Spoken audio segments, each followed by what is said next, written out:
Voilà. Bonsoir, bonsoir, chers compatriotes. Lelo, il y a la 20e édition de l'éveil patriotique. Comme une fin de l'année.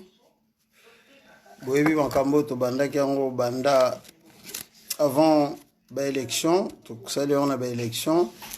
Si après l'élection, tu mobiliser les Congolais. Pour la fin de l'année, tu as souhaité que sur Bamboula Malamu. Année 2020, il y a l'année de travail, année de réussite pour la RDC. Parce que RDC, nous allons à l'ordre du jour maintenant, na actualité. Voilà. Donc, pour l'édition, il y a éveil patriotique à l'élo. Pour un bilan et année depuis le 24 janvier que le président Félix Tshisekedi a été élu. Na l'élo na éveil patriotique à l'élo. Pour souhaiter que la fin de l'année malamu na bana tout ya Congo. Tout ya Congo na mabondeli. Tout me la bisonyo sur la direction moko. Tout ça énergie derrière le président. Pour na mboka na biso marché. Voilà. Point, on a souligné mingi la monique depuis le 24 janvier. Bande élection ya président Félix. Ba Congolais bazali tellement divisé. Na ba camp ebile. Yo lelo na ngai pe na énumérer un peu ba camp. Et il y a communauté na biso. La communauté nationale congolaise par rapport à la situation à Mboka. Voilà. Depuis l'élection, il y a président Félix Tshisekedi, il a constat na sali depuis le 24 janvier tilelo. Pour nous remarquer que les Congolais baza ko arriver ko na vision morote pour na Mboka. Donc premier camp.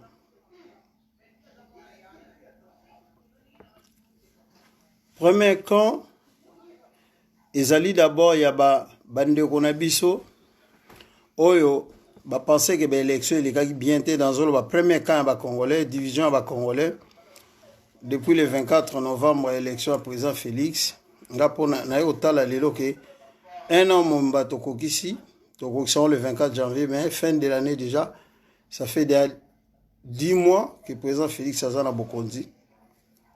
Bana Congo toza ko arriver ka ko yokana te toza ko arriver ya kozala ko se réconcilier entre bisoté.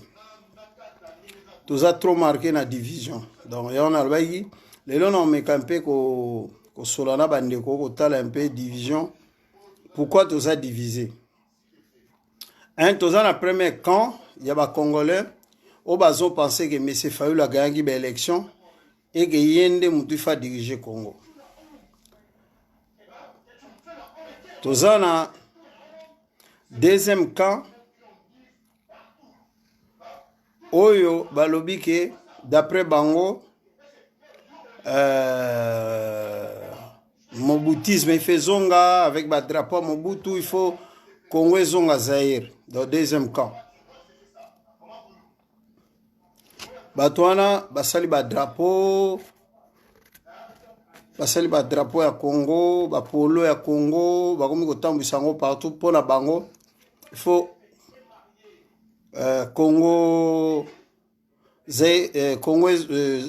zonga Zaïre. Dans deuxième camp, dans premier camp, ils ont bateau ba monaïke président Fayulu a gagné l'élection fa diriger Congo. Donc quand on a basali, deuxième camp ils ali ba mobutiste au pour na bango il faut Congo zonga Zaïre, Marambute zonga Zaïre.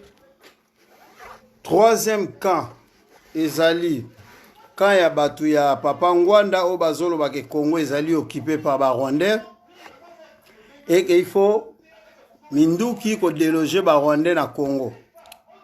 Voilà, on a trois camps.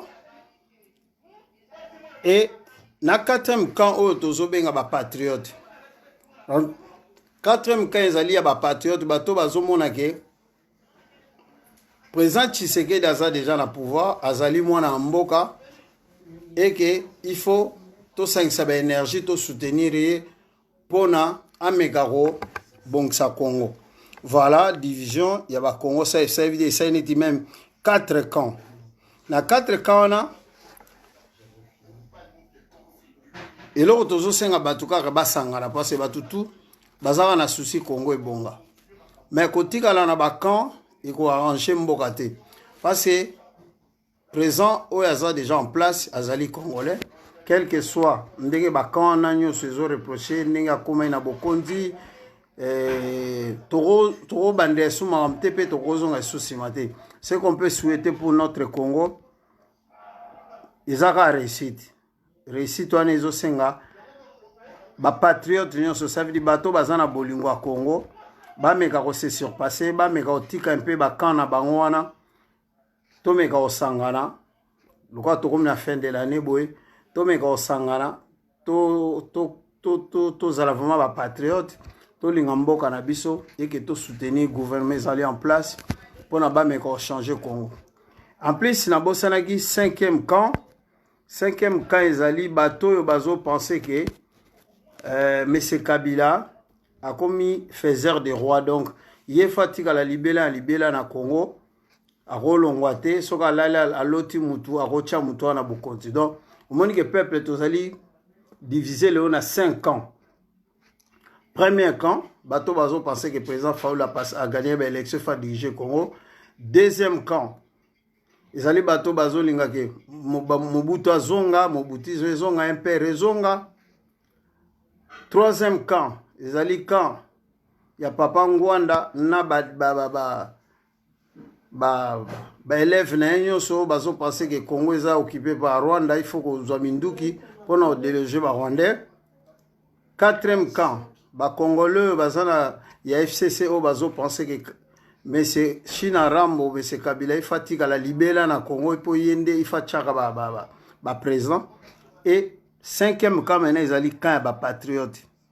Donc quand ba patriote ezali neti biso o tozo souhaiter kake lokola par rapport à histoire ya mboka na biso lokola président Félix Azana oleto lukaka ba dialogue salama o to bandela ba élection to sala boye na boye vi urgence ya mboka to meka osangana bakanyo so to meka kosangana comme un seul homme to meka soutenir gouvernement en place pour Congo avancer. Pour moi avancer et ça déjà bon moni pendant 10 mois et demi oyo ba fait même ceux qui sont en 600%, ils en ont 30%, 40%, mais les droits de l'homme. Parce que dans 10 mois, je ne crois pas qu'il y a droits de l'homme au Congo. Il y a Simba Mbala Mordon. Ma réunion, c'est qu'il y a Malembe. Bon, quand même, avec l'arrivée à présent Félix Tshisekedi, les lots, na poto et belé, au bazaraki na ba opinion na bango, pour na mboka na bango. Pour ne pas les appeler les combattants, les lots belés, bagomo zonga mboka, bakiti na aéroport, baleki, mamba ba aner, wana eza esouté, ba photo, ba to affiché la ba mir, bomoni ba avancer sur le plan des droits de l'homme, Mwandambu et Salami. Ba opposant politique, moi liberté, moro ezali leo na Congo, rosa la meeting na yo, opposant rosa la meeting na ye, ba okanga ete. Voilà, ba ki wana déjà, o eza déjà na Congo, il faut to garder yango. Gratuité enseignement, ils avaient déjà dans la constitution, mais le président Félix Tshisekedi Moutou activé en pratique. Donc, gratuité enseignement, déjà, ils allaient le mot, il faut tous les Congolais, quelle que soit la position, ils ont un devoir de soutenir. Voilà. Avancer, ils ont un bana mboka nyoso. Tomeka osangana totika haine kofingana parce que c'est pas bien batutu ba mekotala un peu vi na direction moko pona ko souhaiter que bonheur eya na Congo mboka na biso pe ekoma quand même lukwa ba mboka batu mususu voilà. Donc voilà et lo konga nazo senga na ba kan wana nyonso oyo ba congolais baza divisé na énuméré bino ils ont moins 5 camps. Mais biso na 5e camp toza ba patriote bazali bato balingi patrie balingi mboka na bango. Ça veut dire batala kate bako kangama na position moko te. Essentiel ezali muto azali en tête à pays to soutenir ye mboka na biso et bouger quand même parce que bandeko bazo souffrir mingi na Congo. Donc to meka opesa ina no chance muto azana pouvoir wana to soutenir ye en tant que mwana mboka ameka ko bongisela biso mboka. Voilà, message à fin de l'année en Oyo, tout ça, les émissions est belé, tout mobiliser peuple, tout la mousse un peu peuple, na mambe belé, tout expliquer ba problème, net ya makambu ya ba Rwandais ba yeka pour na fait Tshisekedi, tout expliquer ba na 1920 ba Belge nde ba kotsa ba Rwandais na Congo nde ba kotsa bikolo misusu pour na refiter Congo. To expliquer ma mwana pendant 10 mois na bande ko na biso tout ba compatriotes ba comprendre histoire ya Congo parce que finga sans yeba histoire ya Congo ça sert à rien.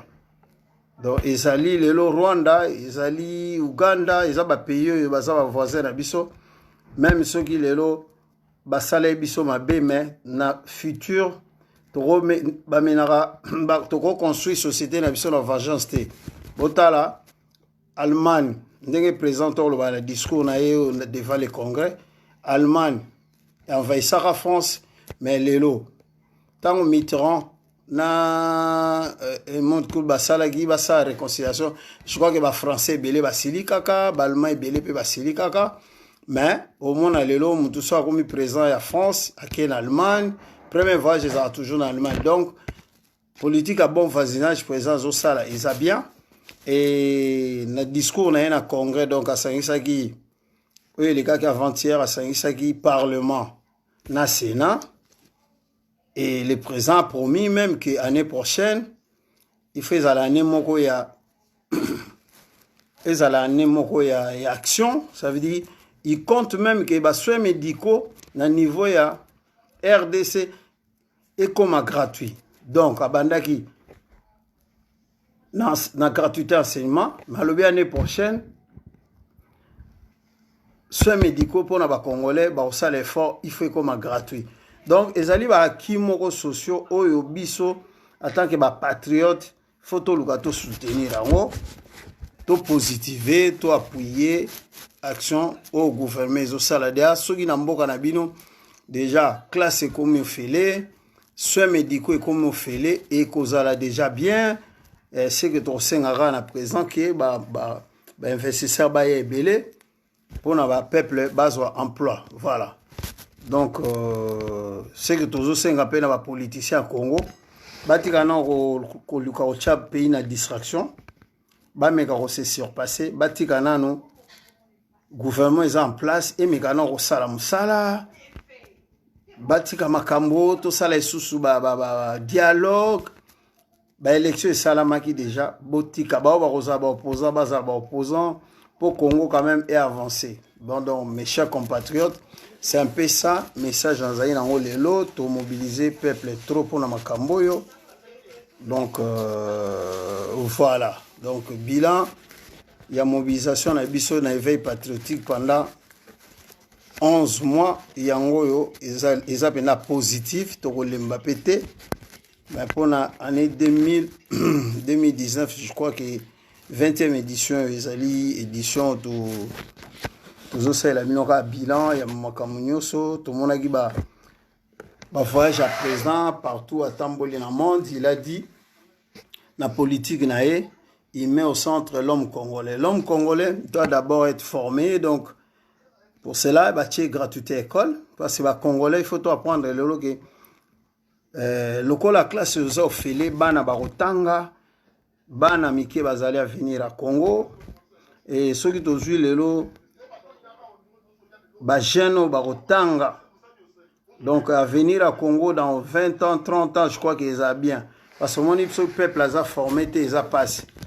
L'homme congolais face à la former, dans la côte à la classe, misala peya, abanda sala pour le développement Congo. Donc parce que ceux qui peuple, homme congolais a formé, ndenge tout le monde a 18 ans, oh l'équipe, bah congolais mingi. classe ezalaki mobulu baautorité babomai na bango classe bakipe na bango maclasse te yango moi lelo toza même na baproblème mpona toyokana entre biso na communauté. Donc quand le président il met au centre l'homme congolais, ça veut dire l'homme congolais il faut tanga apprendre à que non ba classe atanga pour moto akotanga aza moto aza averti akocomprendre makambo ya mboka na ye pa koluka akoyeba ndenge nini ye moko il faut azala acteur ya développement mboka na ye. Parce que la plupart ya bacongolais nde tozali tozozela neti ke état de droit par exemple tozozela président nde abando tia yango en place. Pourtant soki bozwi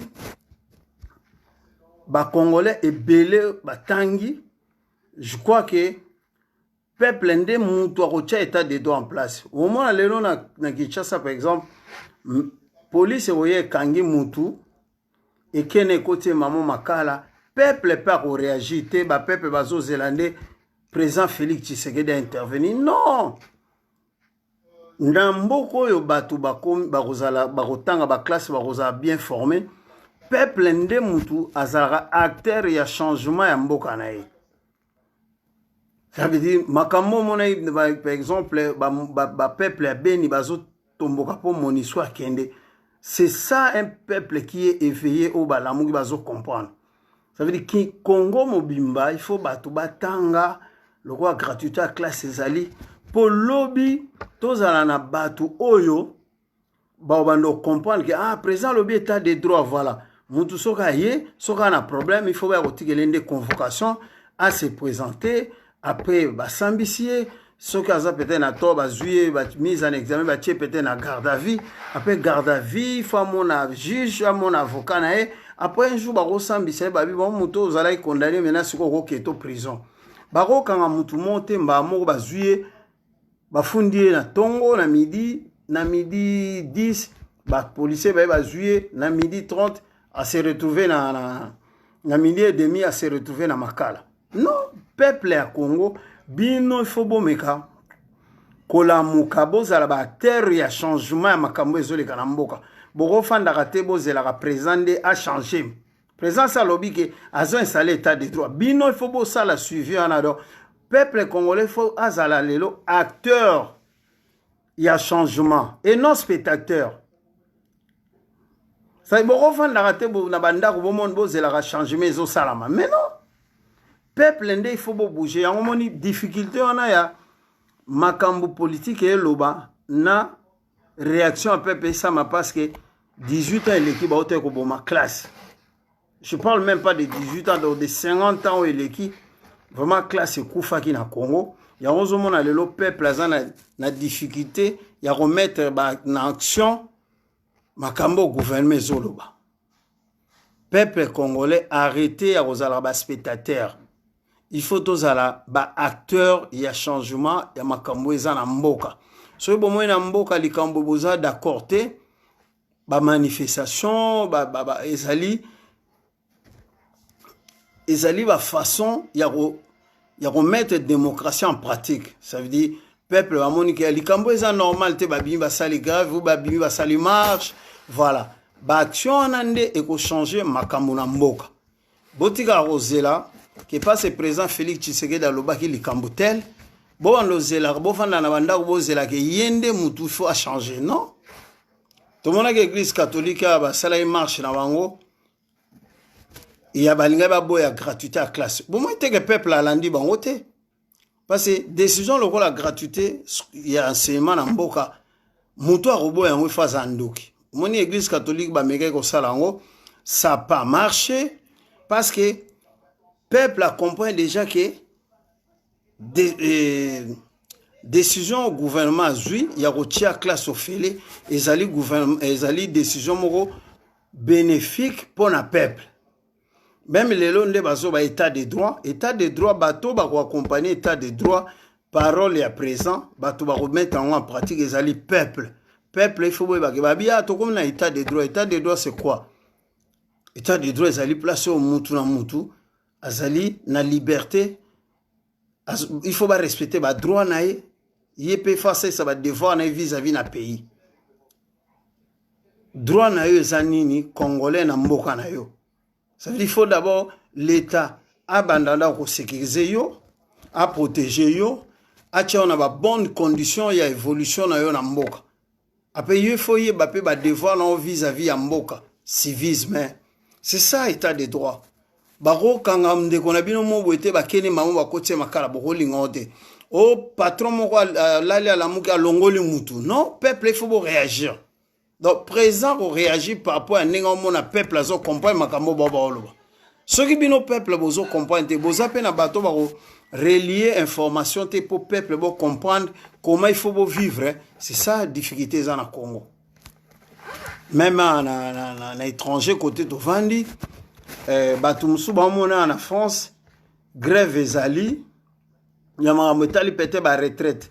Mais la plupart ya bande ko na biso to vna biso to fandia autour na monde ko mo bobi apona ni ba français na ba français ba sa grève pour l'instant. Au mona ndeko vana na poto ça fait 20 ans, 25 ans, 30 ans même 50 ans. Azoko expliquer pourquoi grève en France. Manque d'intégration, ba to balanda information te, ba ebiti na ba français bazo sa grève te, wana tout eza ba problème. Voilà. La grève ils ont ça en France parce que gouvernement par rapport à la retraite à la français, gouvernement et longoli babiloko tout ba benga ba régime spéciaux donc ba misalo ya makasi, ba misala muto sala sala plomberie ou bien même machine, même ba train ou bien réparer ba train sala na butu. Akoko kende retraite ndemo na muto sala na bureauté. Voilà.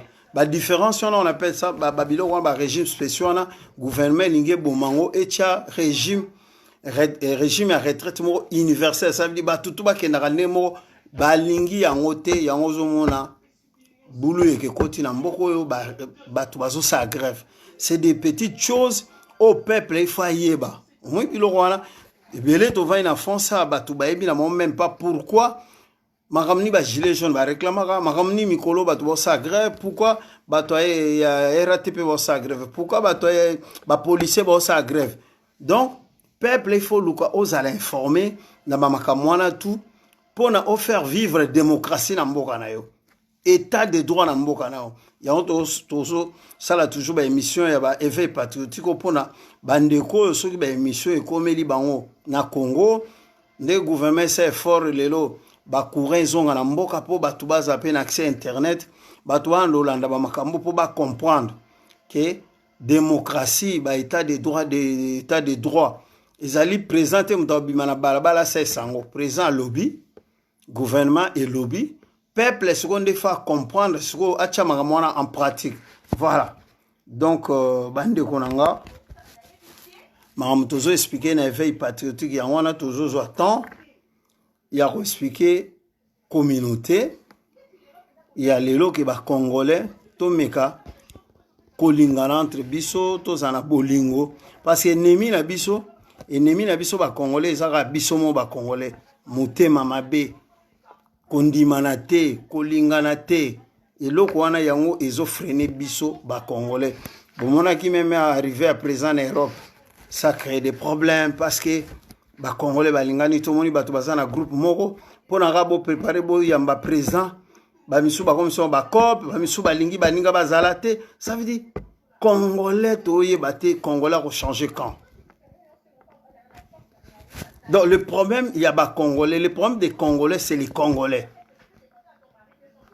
Problème na biso za ba étranger te problème na biso ezali ni Congo Brazza ni angolais. Problème na biso eza ba rwandais te problème na biso eza ba ougandais te problème na biso eza ba burundais te ba zambien te. Le problème des congolais c'est les congolais biso moko entre biso na biso no ba congolais to apprendre ko lingana to apprendre ko ndima baninga congolais ndima ka muninga te alinga ka muninga te so mboke ko avancer ndenge nini ça veut dire ato linga ka mutu te mais tango wa sala na niveau ya nation mutaza na sommet de l'État. Bon, mais là, gratuité à classe et ça na Congo. Année prochaine, balingi bache présent na lingacha gratuité il y a soins médicaux. Mais au moment na batu ba continue ko sa ba émission bazo finga. Ça veut dire ou bien bazo comprendre makambezo le kanamboka te ou bien problème na biso eza biso moko ba congolais. Voilà. Problème na biso ezali biso mo ba congolais. Bonsoir mes filles. Problème na biso ezali biso mo ba congolais. Donc nous constituons des problèmes pour nous-mêmes. Congolais ont préféré à se pélaner na makambo étranger au sala. Son de connaît moi au sala aboyi. Yomoni par exemple appelle ça exotique ya congolais na chinois. Congolais so azumbongo aka sombe pas chinois. Mais so ka linga defaye na exotique ande connaît congolais. Mutema mabe ifo elongwa na pembeni ya ba congolais. To apprendre ko lingana, to apprendre ko ndimana pombo ka biso pe est avancé. C'est quoi le problème avec nous les Congolais? Pourquoi tout ça na mutema na ya ko lingana te ya ko yinana kaka? Ozomona pena que gratuité école, ils ont arrangé peuple. Mais ozomona ba politicien mususu balingi na bango président Félix Tepe balingi pe ko ndima makambo azo sala te. Maga azo sala makambo ils ont arrangé peuple. Président to leka asaki 18 ans, assaine le roté, lelo bazo ke kopese ba mbote pona bango aza bien. Ozomona c'est quoi le problème? Soto limboka na biso photo banana ko lingana biso na biso ba congolais voilà to lingana na biso na biso ba congolais to linga pe mboka na biso parce que tant o lingi mboka na yo o linga pe bolamu pona ba dirigeant o bazo diriger bomona ba mona parce que peuple il faut zala atanga classe peuple azala verti peuple ayeba makambo ya mboka na ndenge ni mboka na eza gérer. Ndeni ba ministre, premier ministre azo gérer mboka. Ndeni ba ministre bazo travailler. Donc il faut peuple congolais to comme na capacité on ya ko yeba mboka na biso pe na ndenge nini ba kondio bazo kamba mboka na biso bazo kamba mboka ana. Soto comme na niveau ana muto akoya osaka na Congo azate. C'est ce que nous on appelle l'amour patriotique. Ba congolais faut apprendre ko lingana mboka na bango. Parce que mingi ya kolingango to mona ga ezande pona ko finga baninga. En plus congolais faut to apprendre ce qu'on appelle la tolérance na ba opinion. Vivre notre pays s'appelle comment? République démocratique du Congo. Nous vivons pour to vivre la démocratie, bah il faut ba congolais ba apprendre ko respecter opinion ya baninga. Ko respecter baninga. Si on moninga lobby likambo, yo zana o d'accord te. Ça sert à rien ça l'émission bandako fingaye. Non, c'est pas l'éducation. Bato bazali bien éduqué, ba pasata na mona ko finga batute. Mutu aleki mutu musu na ki congolais azate soza congolais lokolanga. Soki nga na oloba makamnanga papo ya mboka nanga Congo, yo ko lekate o ça l'émission po finga nga. Ponga na fingi yote.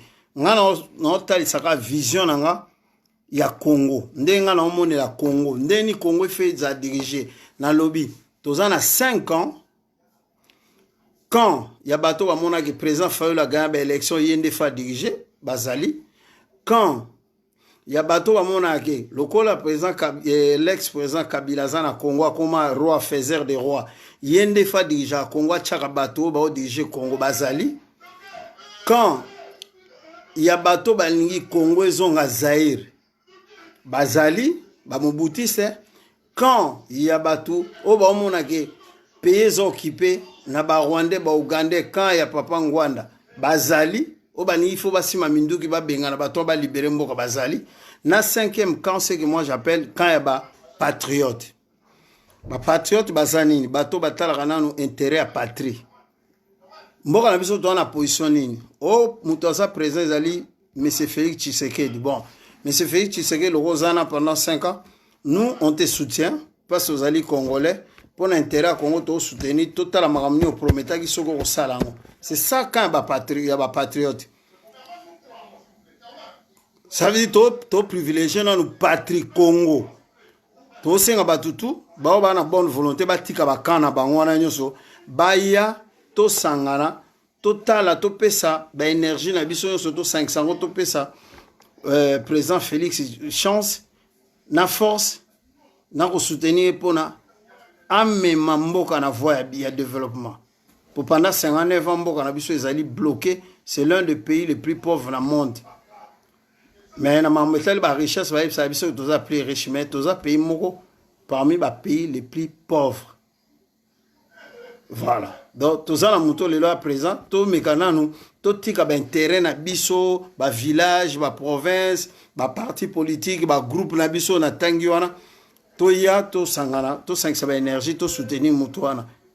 Voilà. Pour l'intérêt mboka na biso. Voilà. Donc c'est ça et ça sert à rien.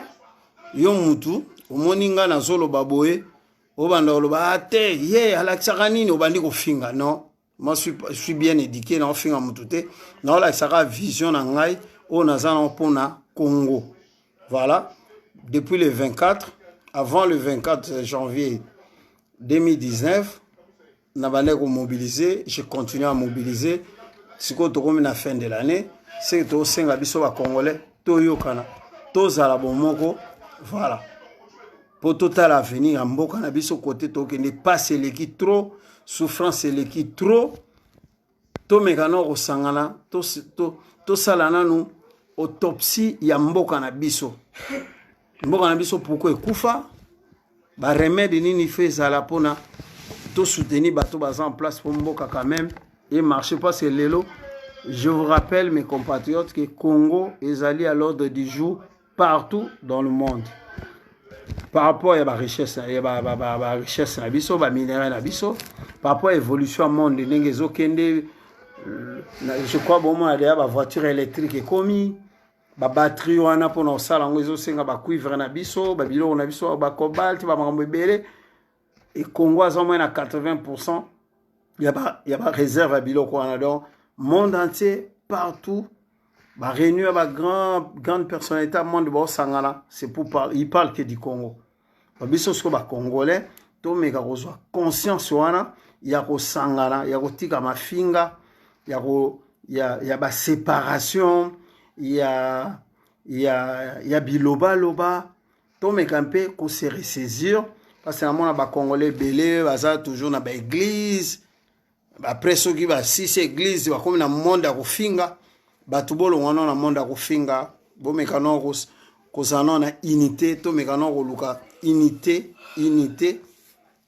webi unité o batu deuxième république ba embela biso ba nzembo to zala uni yango to meka profiter nango pona mboka na biso ekende liboso. Voilà message ya makasi ngana za nango pona pesimino yango wana ba ndeko na ngai. Donc, restons unis. Tout ça, ça va énergie na biso. Déjà, tout ça, na kimoro monene gratuité à scolarité na Congo. Je crois l'année prochaine, tu reçois deuxième acquis. Gratuité à soins médicaux pour les Congolais. Après, je crois que gratuité à enseignement à l'école primaire.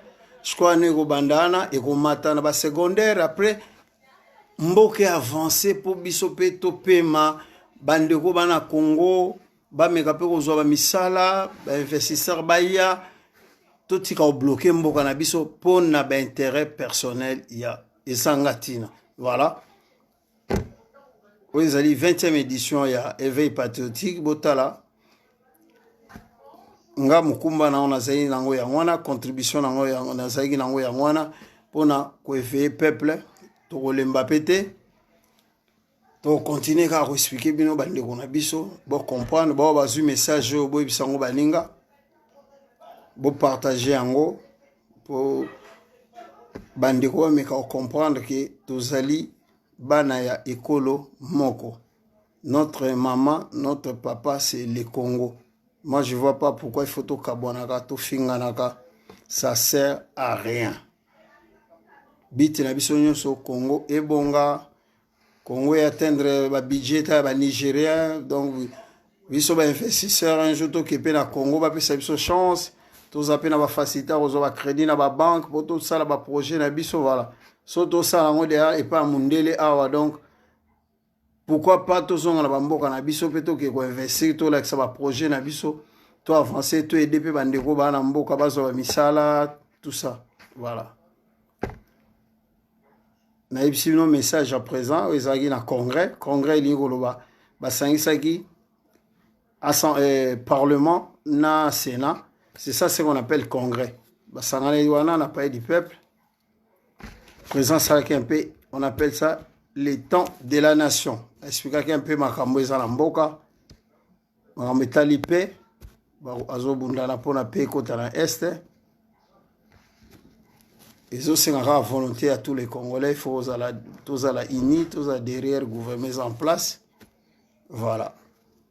Kimie kotapo bato STP va vendre le vivre le quoi biso tout ba Congolais ba sape na ouest, na nord, na sud partout. Je crois que Nzamba kosunga bango gouvernement ba venga retrouver un peu kimia déjà politique à bon voisinage na bande koto bato za ba frontière eza déjà OK bien. Je crois que Moutata bande ko boma bande kono mais tant beaucoup mi sola beaucoup mi seka ensemble beaucoup mi ensemble. Je crois prochainement il y aura sonné ensemble makamwana so ipenda baza bato normal. Voilà. On peut qu'encourager ça. La réconciliation ça la marapo. Guerre a été samedi sur quand il faut batuka batika ba se réconcilier. Mon réconciliation ça la mapo et s'appliquera. Guerre paix et ça mapo et zala. Donc voilà. Ba Congolais bozala calme. Biloba lobate ba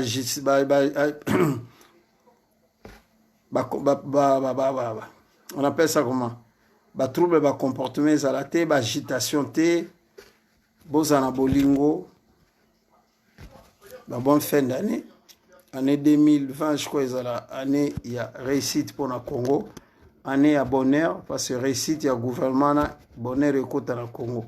Voilà, message en zaïna ngwana. Votre compatriote Jimmy Bofosa, tout côté na.